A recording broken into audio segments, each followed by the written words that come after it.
빌립보서 3장 1절부터 11절 말씀. 겉으로 나의 형제들아 주 안에서 기뻐하라. 너희에게 같은 말을 쓰는 것이 내게는 수고로움이 없고 너희에게는 안전하니라. 죄들을 삼가고 행악하는 자들을 삼가고 몸을 상해하는 일을 삼가라. 하나님의 성령으로 봉사하며 그리스도 예수로 자랑하고 육체를 신뢰하지 아니하는 우리가 곧 할례하라. 그러나 나도 육체를 신뢰할 만하며 만일 누구든지 다른 이가 육체를 신뢰할 것이 있는 줄로 생각하며 나는 더욱 그러하니. 나는 8일 만에 할례를 받고 이스라엘 족속이요 베냐민 지파요 히브리인 중에 히브리인이요 율법으로는 바리새인이요 열심으로는 교회를 박해하고 율법의 의로는 흠이 없는 자라. 그러나 무엇이든지 내게 유익하는 것을 내가 그리스도를 위하여 다 해로 여길 뿐더러 또한 모든 것을 해로 여기는 내 주 그리스도 예수를 아는 지식이 가장 소상하기 때문이라. 내가 그를 위하여 모든 것을 잃어버리고 배설물로 여기는 그리스도를 얻고 그 안에서 발견되려 함이니 내가 가진 의는 율법에서 난 것이 아니요 오직 그리스도를 믿음으로 말미암은 것이니 곧 믿음으로 하나님께로부터 난 의라. 내가 그리스도와 그의 부활의 권능과 그 고난의 청량을 알고자 하여 그의 죽으심을 본받아. 어떻게 해서든지 죽은 자 가운데서 부활에 이르러 하노니. 아멘. 끝으로 나의 형제들아 주 안에서 기뻐하라. 빌립보서는 기쁨의 서신이라고 거듭 이야기하듯이 기뻐하라. 주 안에서 기뻐하라. 기뻐하는데 분명히 항상 단서가 있습니다. 주 안에서 우리가 기뻐하는 것은 주 안에서 기뻐하는 겁니다. 세상에서 기뻐하는 것은 우리에게 의미가 없고 주 안에서 기뻐하라. 주 안에서 기뻐하라. 그런데 대부분의 기쁨이 세상에서 우리가 찾기 때문에 참 안타까운 일입니다. 주 안에서 기뻐하라. 이렇게 권면하고 있습니다. 너희에게 같은 말을 쓰는 것이 너희에게는 수고로움이 없고 너희에게는 안전하니라. 안전장치로 거듭 반복적으로 메시지를 전하는 것에 대하여서 나에게는 수고로움이 없다. 그리고 듣는 입장에서도 맨날 햇말 또 하고 이렇게 이야기를 할 수 있지 않습니까? 하지만 바울은 이야기하기를 이것이 안전하다. 안전장치로 이러한 권면들이 유익하다라고 이야기를 합니다. 가장 좋은 교육은 반복입니다. 신앙교육도 마찬가지죠.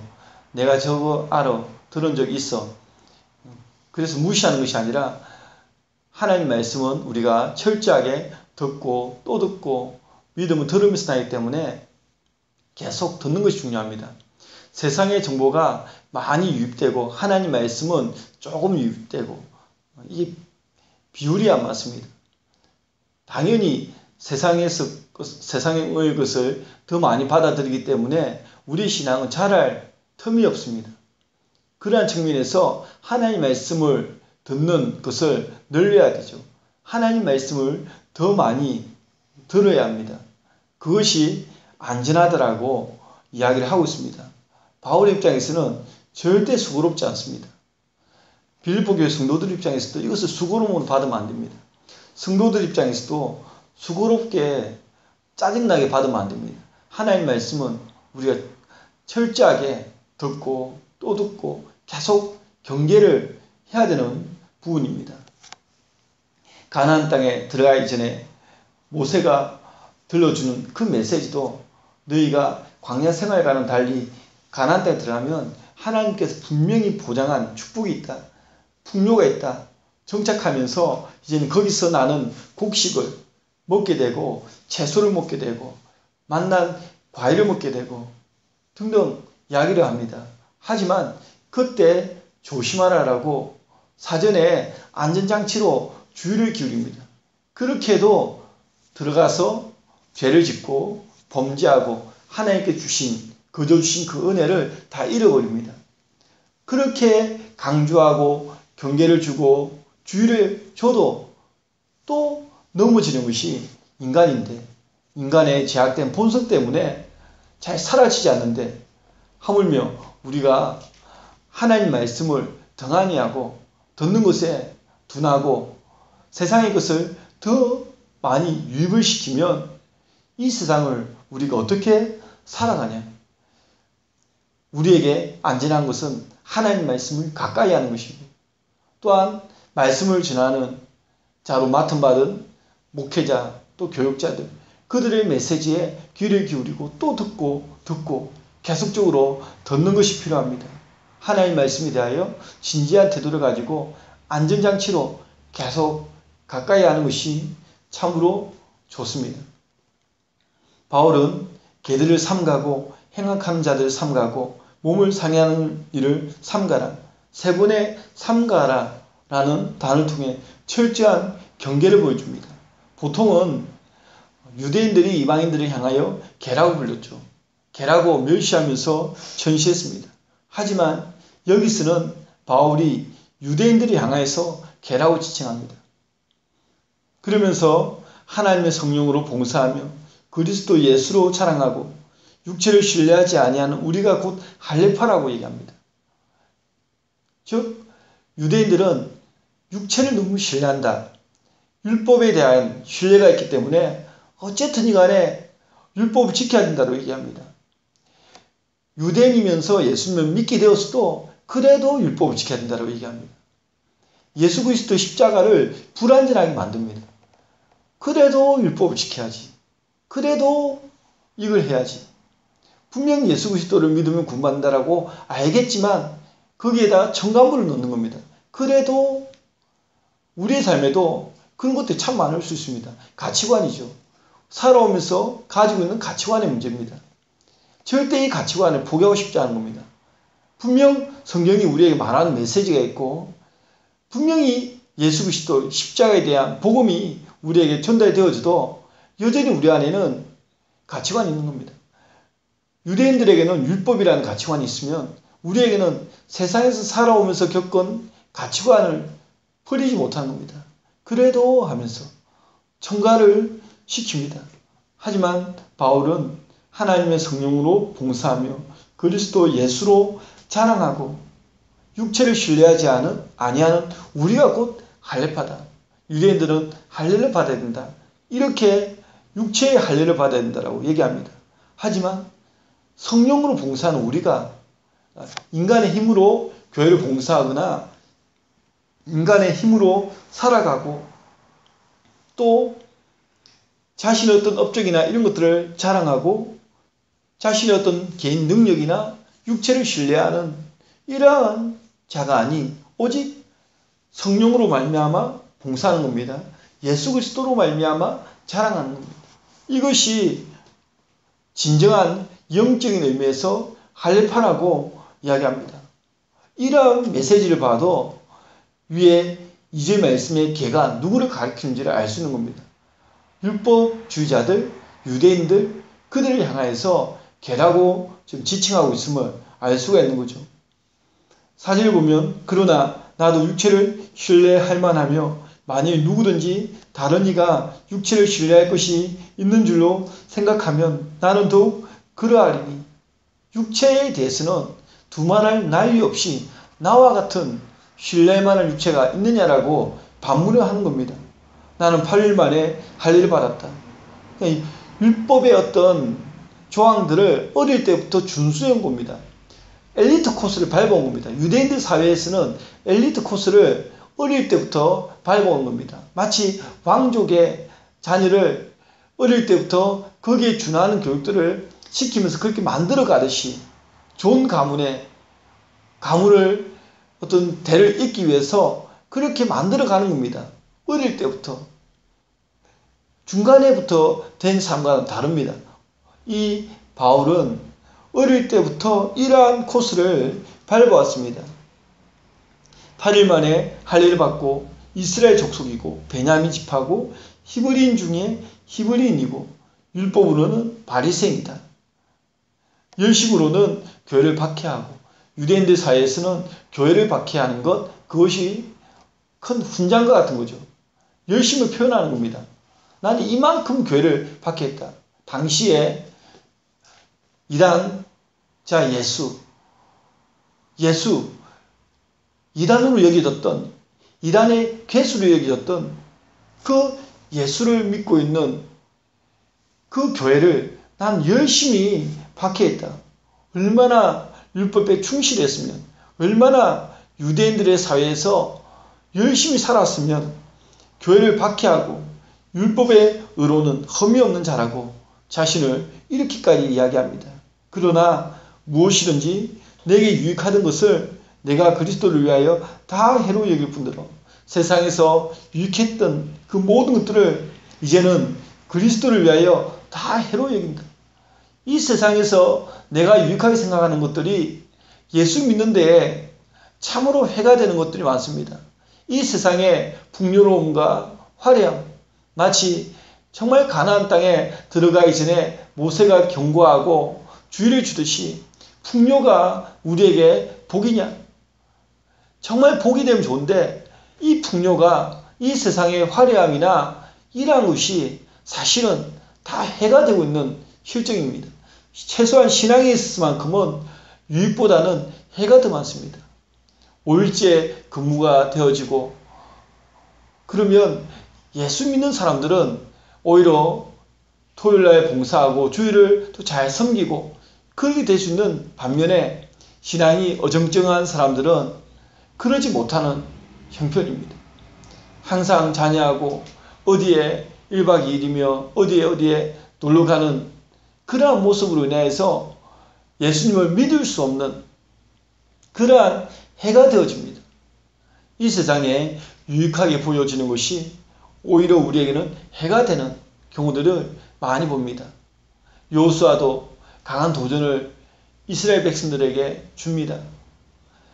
저 강 건너편에 아모리인들이 섬기는 신들, 여러 족속이 섬기는 신들, 그들이 진짜 하나님이면 너희들은 그들을 섬겨라.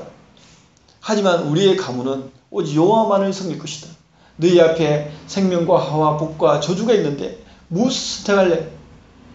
사람들은 자신이 생각하는 생명, 복 기준이 다 다르죠. 세상에서 보는 생명, 복, 하지만 하나님 앞에서는 그 세상이 말하는 생명과 복이라는 것이 오히려 저주가 되고 화가 되는 경우들 많습니다. 기도해서 하나님께서 응답하여서 무언가를 주었더니 그것이 오히려 정말 복이 되는가? 이제는 내가 절박할 때는 하나님 앞에 기도했는데 하나님께 그것을 주시니까 오히려 신앙의 나태함으로 돌아서는 경우들도 있습니다. 우리에게 유익하던 것이 오히려 하나님을 섬기고 예수 그리스도를 위하여 다 해가 되는 그러한 경우들, 바울은 그렇게 고백하고 있습니다. 예수님 만나지 못할 때는 그것이 나에게 유익이었는데 예수님을 만나고 난 다음에는 다 그것이 해가 되더라. 우리에게도 그러한 고백이 있어야 정상이죠. 그래야 예수님을 믿을 수 있죠. 아니면 진짜 하나님께서 나에게 주셨던 그 유익이 예수 그리스도를 믿는데 정말 보탬이 되고 도움이 된다면 얼마나 좋겠습니까? 그럼 하나님께서 아마 더 많은 복으로 우리에게 주실 겁니다. 너는 그만한 그릇이 되니까 내가 너에게 더 주어도, 물질을 더 많이 주어도, 더 많은 것을 주어도 너는 오히려 그것을 가지고 주를 섬기고 주의 몸된 교회를 섬기고 참으로 유익하게 활용하니까 그 사람에게 하나님께서 더 주겠죠. 하나님께서 이스라엘 백성들에게 약속하신 땅은 가나안 땅. 근데 그 가나안 땅은 더러운 땅입니다. 이 세상에는 가나안 땅처럼 이방신을 섬기며 더러운 땅이 많이 있습니다. 그 더러운 땅을 하나님께서 백성들에게 주는 겁니다. 하나님 자신의 백성들에게 주는 겁니다. 사명이기 때문에 그렇죠. 이왕 이스라엘 백성들에게 땅을 주실 때 좀 깨끗한 땅을 주면 좋지 않습니까? 좀 정리된 땅을 주면 좋지 않습니까? 그런데 하나님께서는 그 더러운 땅을 주는 겁니다. 왜? 이스라엘 백성들의 사명은 단순히 부동산을 취득하는 데 있지 않습니다. 하나님께서 우리에게 땅을 주시고 영역을 주실 때는 그곳에 더러운 땅을 우리에게 줘서 그 땅을 회복시키라는 의미가 되는 거죠. 이 땅에는 하나님께서 우리에게 주고 싶은 땅이 많습니다. 영역들이 많은 겁니다. 단지 그릇이 안 되어서 주지를 못하는 겁니다.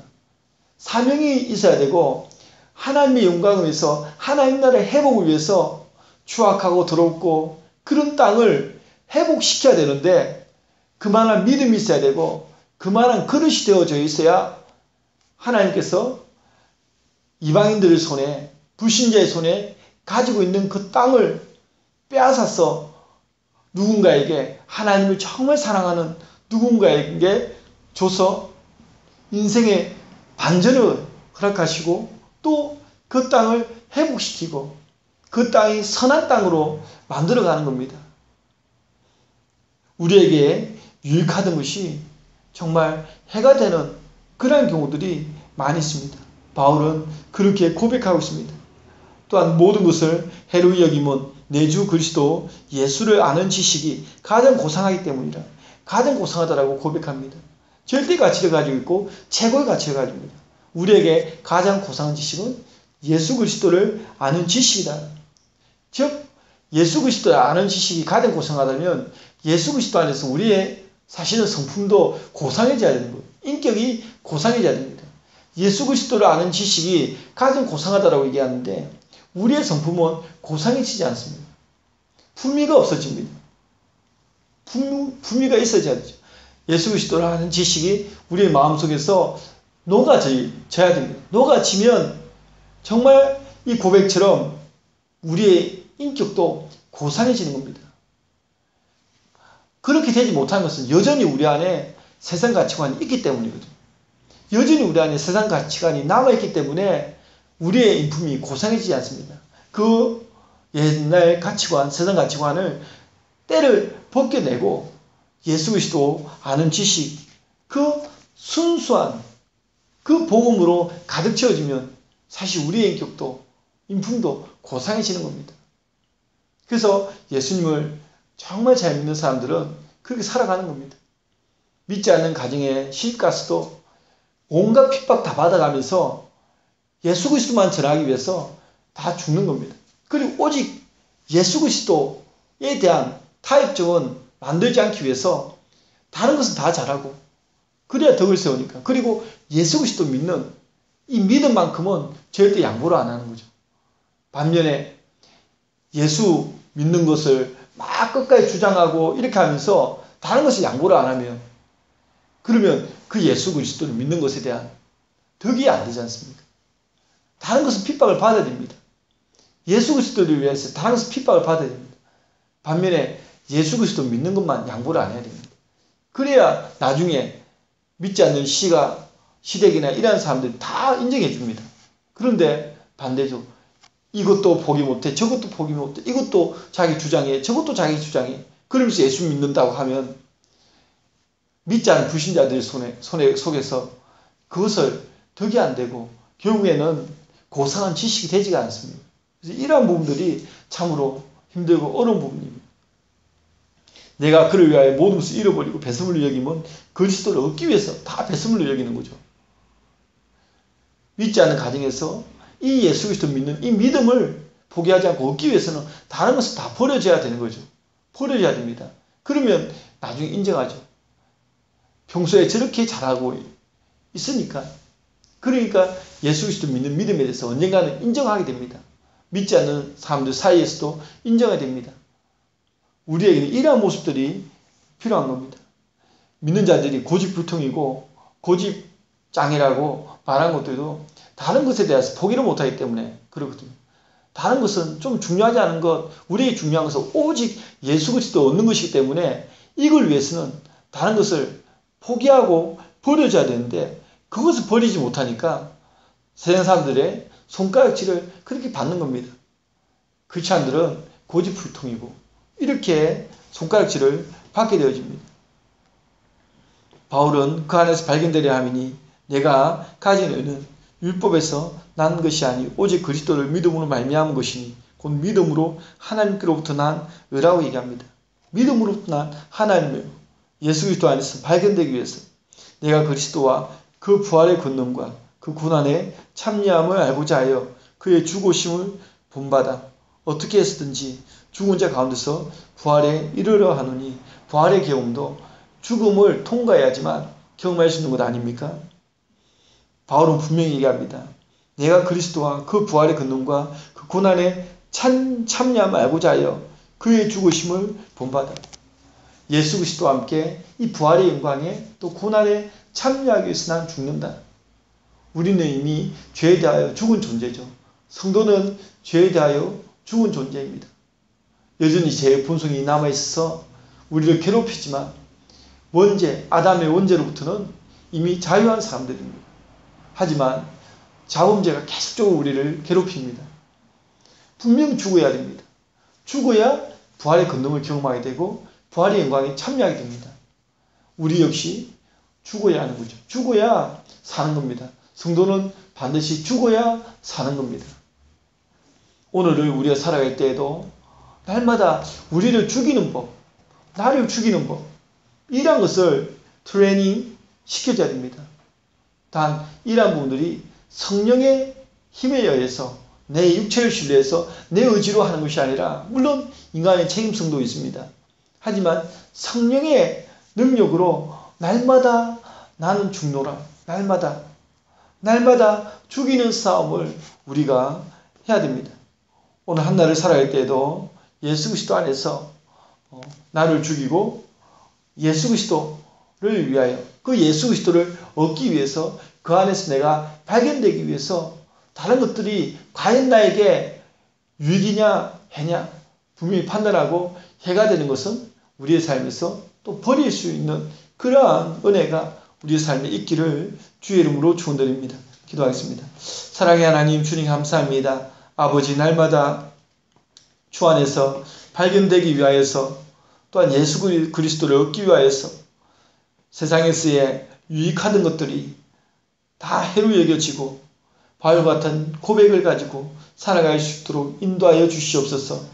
하나님, 더 이상 육체를 신뢰하지 아니하고 정말 성령 안에서 예수 그리스도의 힘주시는 능력 안에서 오직 성령 하나님을 의지하며 살아갈 수 있도록 인도하여 주시옵소서. 아버지 하나님, 부활의 영광에 참여하기 위해서는 저희들이 죽어야 합니다.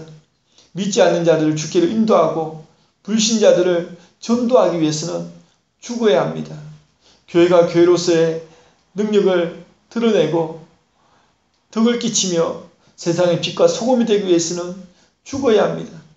세상에서는 하나님, 세상 사람들이 자신의 힘을 가지고 위세를 부려도 하나님 나라에서는 또 우리가 가져야 될 영광이 있기에 이 땅에서는 자존심도 상하고 약간 힘들 때도 있지만 늘 나 자신을 죽이며 하나님 영광을 드러내고 오직 예수 그리스도를 얻기 위해서, 아버지 또한 그 안에서 발견되기 위해서 살아갈 수 있도록 인도하여 주시옵소서. 아버지 하나님, 우리의 관심은 내 자신의 영광이 아니라 하나님 아버지의 영광이 있음을 고백합니다. 아버지의 영광을 드러내기 위해서 나는 온데간데 없고 오직 예수 그리스도만 존귀히 되어지는 그런 삶을 살아갈 수 있도록 인도하여 주시옵소서. 오늘 이 한 날도 주님 그렇게 살아갈 수 있도록 도와주시고 역사하여 주옵소서. 모든 걸 주께 감사드리오며 예수님 이름으로 기도합니다.